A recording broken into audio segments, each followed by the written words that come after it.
welcome back to the Chronicles of an African Diaspora. There's the return. Thank you so much for tuning in again. It's another opportunity to share stories from within the African diaspora. And more often than not, we hear stories of people giving back or relocating back to the motherland. And we see the outcome. We see the end product. We see the success stories. And sometimes the not so successful stories. And I always say that it's a process and it begins with people wherever they are. And sometimes this can be geographically or whichever stage they are in their lives. And it starts with an idea or a call. And which is why I'm so excited to have this conversation today with my guest. So, Manny, welcome back to the channel. Thank you very much. And thanks very much for inviting me over as well. And thank you so much for coming. And so first of all, can you start by telling us a bit about yourself, how long you've been in the UK and what do you do? My full name is Emmanuel Nana Owusu Donkor. But everybody calls me Manny at work, so I thought to make it easy for people. So yeah, Manny Donkor is my name. I'm originally from Ghana, West Africa. I've lived in the United Kingdom for 18 years. Currently, I work for Cambridge University Hospitals NHS Foundation Trust, where I'm part of a team responsible for training clinicians, so doctors, nurses, healthcare assistants on the use of their electronic health record system. This is a very important part of their jobs on the wards, because everything that is done digitally. So as part of their training to be able to start working on the ward, they need to be trained on how to use the system to be able to document their patient care or everything. Literally, I'll probably say 99% of everything they do as part of their patient care need to be documented on that electronic health record system. I also, in my former job, used to work as an EFL teacher. EFL standing for English as a Foreign Language. So I taught in quite a lot of English language schools in London, mainly Central London, Holborn to be precise. And then the last 4 or 5 years, I worked for some number of schools here in Cambridge where I live as well. So I do that on the side. I teach students. I've got students that I teach online as well. And they range between, students who've just started wanting to learn more, up to students who are already proficient, wanting help with maybe writing their dissertation or writing their essays or whatever, that just point them in the right direction, how they should structure their essays, what sort of language they should be using, all of that. So that's in a nutshell that. And then of course, recently I've taken on the thing of actually writing as well. I recently wrote a book, which hopefully we'll be talking about. As you were talking, I was thinking, no wonder you wrote a book. So let's get to the book. Okay. This is a unique book. I say so because, some of the things that you talk about is linked to what I'm about as well. When it comes to, serving others. So let me just ask you, what motivated you to write a book on purpose? Basically, I was motivated because of a journey that I went through myself. As human beings, oftentimes we sort of like find ourselves in places where we put under pressure because of what society expects from us. Society tells us that you need to go to university, you need to get a degree, get a good job, get lots of money, get a mortgage, those. And I'm quite sure your listeners will be familiar with some of these things. But then at the height of it, whilst they're doing all of that, for a lot of people, it becomes like a routine. It becomes like a drug. They don't, even though they're working and earning money and all of that, they don't find happiness in it. That's because I do believe that deep down within us, there is something that we were born to live for. And there's oftentimes that clash between what we're currently doing, which is what society expects of us, and what we really, really, really fancy doing, that which is lines up with what we've been born to be able to do. Yeah. So I went through a journey in my life where there were times where I became when I was living in London. I became unemployed for a very very long time, probably 5 6 months. And during those periods, there was this constant battle that was going on about, is that all there is to life? Because it felt Mhm. like I was a nobody. It felt like because you're not working, you are not earning any money to be able to make your way around and all of Yeah. that, and that creates its own sort of problem. So I got thinking about, what is it that really really matters to me, what is it that really really is important to me, and all of that. And even though eventually I did go past that, enrolling, doing a course, getting certified, working as an English language teacher, and then transitioning to become a trainer facilitator, Yeah. that really got me thinking about this whole idea about what is Yeah. purpose, what is this whole idea about living life that really, because at the end of the day, you want to be able to, when you've passed away and you've gone, because the fact of the Yeah. matter, we all will, True. you want to be able to leave a legacy behind. Mhm. What would you be remembered for? Would you be remembered as somebody who came in, got a good job, had a nice car, had a nice house, all of that? Or would Yeah. you be remembered for the impact that you had on lives of people? Yeah. So I got thinking about it, and of course, my life is influenced by my Christian beliefs. Yeah. I got into the Bible, and in the Bible, I saw examples of people who were actually living life that really glorified God. I saw people who were actually coming into their purpose Yeah. through one way or the other. And I thought, how many people in the world are going through the situations that I'm going through? How many people in the world are going through the circumstances, challenging, questioning themselves about what life is really about? And that really got me thinking, and that came up with the idea of actually putting these ideas into a book. So that is really, really the genesis or the motivation for me putting this book together. Yeah. Wow. Well, let's bring it back to the African diaspora. All Yeah. the purpose and serving my generation. Yeah. What is your take on that? The African diaspora and Yeah. development in Africa. I think the time has come Yeah. for us to actually start thinking, having a very broad view about the continent of Africa. Yeah. Now, it is the most naturally resourced continent on the planet, Mm-hmm. and yet it is the most impoverished continent on the planet. I mean, those two things do not match. How can the most naturally resourced continent also become the most impoverished continent on the planet? Africa has become a byword for a lot of people. Um, Even to that point where even sons and daughters of the continent do not want to identify themselves with Africa. You Mm-hmm. understand? Which is really a bit of a shame. So I do believe that the time has come for us to rethink Mm-hmm. our perception about the continent of Africa. It is the emerging, I would say, the emerging continent. I mean, in the next 10 to 50, probably in the next 2 or 3 decades, it will rise up. Now, I gave the example of China at the book launch. If you look at China today, China is now competing globally. Okay, Mm-hmm. China is now a big player. 30, 40 years ago, it wasn't the case. Mm-hmm. You understand? It wasn't the case. But what they've done is they've gradually managed to actually have a rethink and actually, sort of like created this environment where the people are very passionate about their country. They're very patriotic about their country. Yeah. Even if they go abroad, they are able to come back with whatever expertise they've got to come to develop the country. And that Mm-hmm. is the reason why today China has Yeah. become a big player everywhere you go to. All the products that we use today, if you go and check, I mean, whether it's your iPhone or whatever product, if you check where it was manufactured from, 99.9% of the time, it came from China. Do you Mm-hmm. understand? So they have actually leveraged that and actually used that to actually, turn their country around.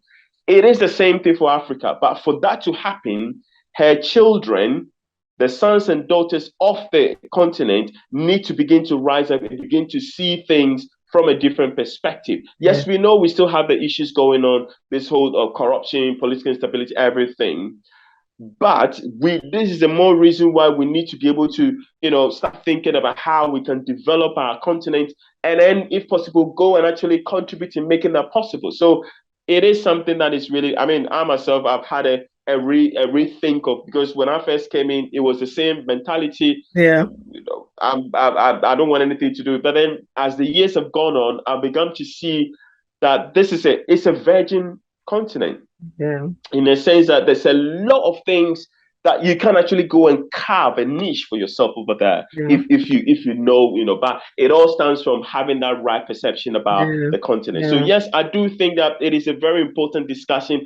It needs to be had all across the Western world. All people of African descent, we need to start thinking about how they can actually contribute, you know, Yeah. positively towards the continent, because we Yes. need it.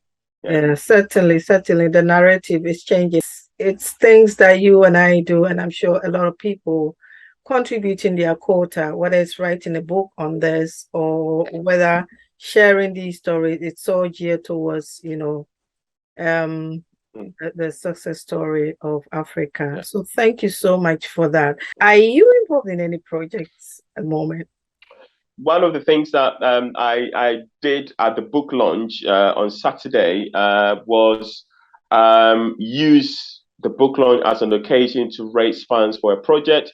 There is a sister who I believe is actually serving not only her generation, but Yeah. future generations as well. She's got a school project back in Freetown, Sierra Leone, where she Yeah. comes from. When I was in the process of actually preparing to launch the book, one of the things I thought I would do is actually partner with her. Yeah. Because I normally have conversations with her. She tells me about what is going on over there. Sometimes she will fly back home just Yeah. to go look at what is going, the project going and everything. And when she comes, she give me, you know, she sends me pictures and everything. Yeah. And she is really, really doing well, considering that, you know, um, um, she isn't, I wouldn't say that, you know, she's earning lots of money, but the little that she has, because of that passion that he has for her project, she's able to actually, you know, contribute towards what is going on back in Freetown. And this, remember that, you know, Sierra Leone is just coming out of, you know, a very, very difficult period. They had the ethnic conflict that went on in that country, and then on top of that, they had to grapple with this whole issue, Ebola, all of that took Yeah. place. So when she spoke about, when she shares these things to me, I thought, right, this would be a good opportunity for me to actually demonstrate, to actually, you know, sort of like align myself with what she's doing, because Yeah. sometimes that's one of the things that we need to do. We need to be able, when our brothers, our fellow brothers and sisters that are taking Mhm. those steps, we Yeah. need to be able to recognize it, and we need to be able to contribute towards making that a success. Yeah. So I spoke to her and I said, right, I'm going to be doing a book launch. I want to partner with you. On the day of the launch, we're going to sell the books at a slightly higher price, and then X amount of money, £5 or £6 from every single copy sold on the day, will go towards the project.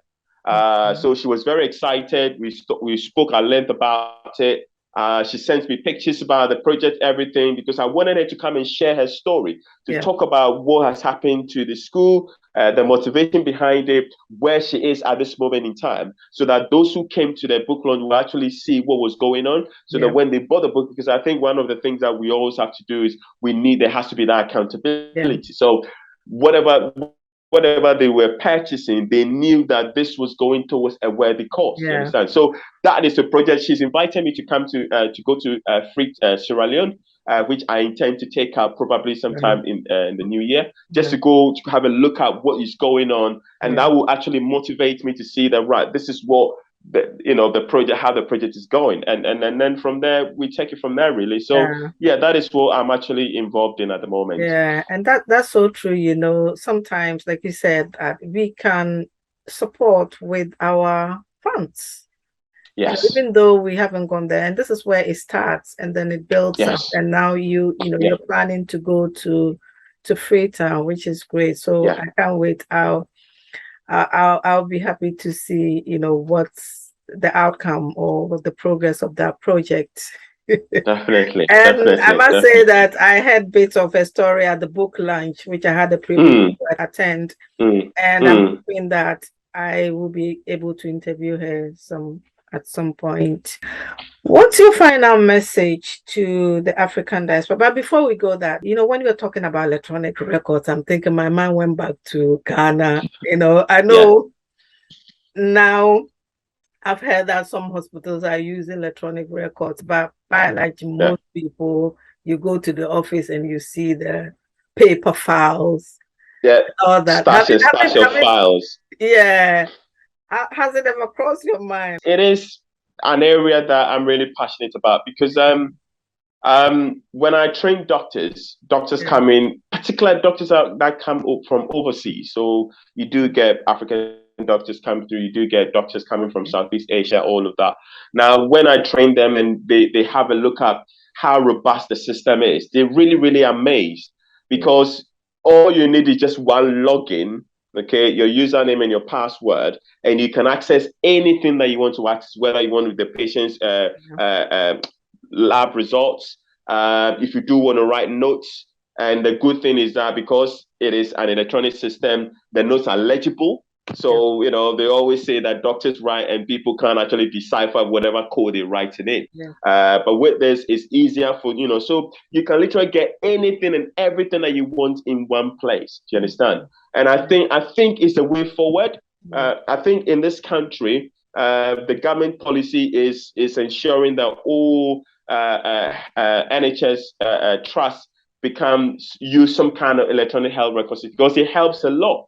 Not to think of all the papers and environmental impact of it and all of that. So definitely that is something to think about. The only thing is the initial capital outlay that it takes, unless of course you go people who are going to be building it, coders, software engineers who are going to be coding everything right from scratch. Now the system that is used here at Cambridge University Hospitals, my understanding was it costs quite a lot. It costs quite a lot over I don't want to mention, but it runs in millions of pounds pretty much. You understand? And that's because the hospital is in a position to be able to afford it. I am thinking more about affordability back home because hospitals, unless of course private hospitals, yes, they can afford it. But for government institutions, government will have to bankroll it. And if the government hasn't got it, then it's down to the individual hospitals to try to get people who can build something local. But wouldn't it be nice that you don't have to have stash of paper files when a doctor's looking for a patient's notes? They need to go running around to get the notes before they can actually do anything, that kind of thing. That really slows the process down. And these are some of the things. I'm quite sure that over here in the West, we've got lots of people of African descent who are actually working in industries in places where they are developing these things. Now, why can't we do the same? Why can't we create that niche and go? I know, we have to, there is this, I think bureaucratic things that we need to overcome and all, and that's something that the governments in Africa will have to sort out. Yes, we are not saying that there aren't challenges. There are challenges, and this is something that maybe the governments, in Africa will have to work on if they want to attract their sons and daughters to come back with the know-how. Then they need to create a good environment for us to come in so that we can come in. We want to come. I'm quite sure there are lots of people who want to come and develop the nation, but they come in and the framework is not really good for them. So they come in, they stay for a little bit, and then they run back again. So that's something that needs to be. But definitely, it is something that I'm not a coder, I'm not a software engineer or anything, but it is something that when it comes to training and developing people, I don't mind doing it because that's what my passion is, and that's what eventually when I do go back home, which I'm hoping to do very shortly, as much as next year, I want to go to Ghana, just go visit family, but also go and look at what is going on because I want to be able to get a feel of what is going on, where I can actually bring my expertise in training, facilitating development, all of that, so that I can go and prepare. Thank you so much, Manny, for all the thoughts that you've shared with us. And the last question will be, what will be your message to the African diaspora? My general message for the diaspora is that they should not forget about the continent. The continent has contributed a lot into their lives. I always talk about the moral compass. We train about how to live life, how to behave, all of that. Some of the things that we train, stand us in good stead when we come to the West, because we know that, yes, with all its advancement, there's certain things about the West that really do not sit well with us as people from the diaspora. And that is enough for them to remember that, yes, in spite of all the negativity that is being projected by the continent, there are great things, there are good things that can come out of it. So I want to really encourage them to start thinking, to start having a different dialogue, if you like, a paradigm shift, a mindset shift from saying that, right, I don't want anything to do with the continent. Start thinking about how can I actually help in developing the country. There are young people there who will do with our expertise, who will do with even our experiences of living and working here. I think that we shouldn't allow the relative comfort of living in the West, cloud our mind and cloud our judgment towards the continent. It is the continent. It is where we come from, whether we like it or not. And sometimes over here, we do face some level of discrimination. And that really should get us thinking about, the fact that when we go home, home is the place where we can be recognized truly for who we are. It is a virgin continent waiting for people to come and develop it. And so it's an opportunity for us to actually go and carve out a niche for us. So whilst we're here, yes, getting the expertise, getting the training, everything is great. Definitely, I'm an example. But then we also have to have one of our minds. We should be thinking about how we can actually go develop the country with the skills that we've got. Because when we do that, we will be creating a legacy for posterity, so that when we're gone, we will still be remembered as the people who came in with expertise and develop the country for the upcoming generation. Yeah. What do you hope for the book to achieve? Called to Serve My Generation: How to Find Purpose in a Noisy World. If somebody picks up this book, what do you want the book to achieve? I want the reader, the person who picks up the book to read, to be able to get a sense of there is an assignment for them, and the assignment is for them to be able to serve, because serving is a way by which you can actually identify purpose. And I know this sounds really, it might sound, what do you mean by serve, and all of that, because this mentality about serve, when you say somebody's serving, this whole idea, the person is really below. And again, just to use the biblical example of Jesus Christ, he humbled himself. He served by dying on the cross for humanity. And that is the greatest sacrifice that anyone could ever do. And he did that to give us an example. So whenever people pick up the book to read, I want them to get that sense that purpose is found through service. That you can come into your own, identify what you're called to do when you serve humanity by adding value to them. This ranges in different ways. So I talk about the different ways by which you can find it. In the book, I talk about 5 fundamental questions that needs to be answered. And that is, number 1, what do you have to serve? Because if you are serving, even if you go to a restaurant and somebody's coming to serve you, they don't come to serve you empty-handed, they serve you with food. Similarly, if you are serving your generation, there's got to be something that you need to be serving with. So what do you have to serve? And then who do you serve with what you have? We are all not called to serve everybody. We are called to serve a specific group of people. So you identifying your public, so to speak, and serving them with what it is that you've got. When do you serve? When do you serve with what you have? And I do believe, is there ever a time for you to serve? The time is now. You don't wait till tomorrow or the day after tomorrow. It is now, in this season, in this time that you live in. Whatever you've got, serve people with it. Where do you serve? I indicate different places where you can serve. You can serve within the church environment, within the community of people that you interact with. All of that is a great place for you to, and I think this country offers a great opportunity, a lot of volunteering organizations that you can actually sign up to, and then they can go and, put you in places where you can actually make use of the skills or the abilities that you have. And then how do you serve? How do you serve? You serve sharing your experience, sharing your skill set, sharing by experience, whether it be good experience, bad experience so people can learn from it.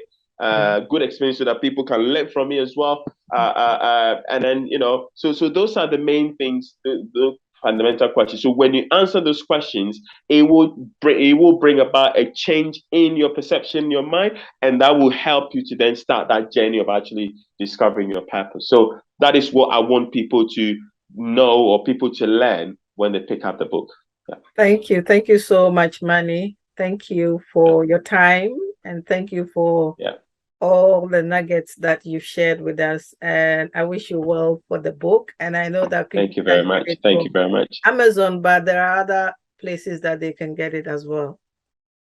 Yes, they can. Yeah, so they can get it on Amazon. They can get it on a book depository, bookdepository.com or bookdepository.co.uk. They can get it from Eden. I mean, if you live in Australia, you can get it on Booktopia, for example. Books a Million for the US market as well. Yeah, so anywhere books are sold, when they type in the title of the book, Call to Serve My Generation, or they type the name of the author, Manny Donkor, it will come up. Yeah. Thank you so much for your time. And I hope that this conversation has inspired someone, and not only inspire them, but inspire them to take action. Thank you for having me. And I do hope as well that please keep up the good work that you're doing, because you are actually, changing narrative, changing mindsets. And I think that is where it starts from. It starts from changing mindsets. And then from there, we continue to then start to put into action all the things that we've learned. So thank you very much for doing it. And please continue doing it, because what you're doing is changing someone. Somebody will be listening to it. Somebody will be watching on YouTube, and their lives will be transformed. So thank you very much, Auntie Rita. Thank you too, Manny. And we'll catch up at another time.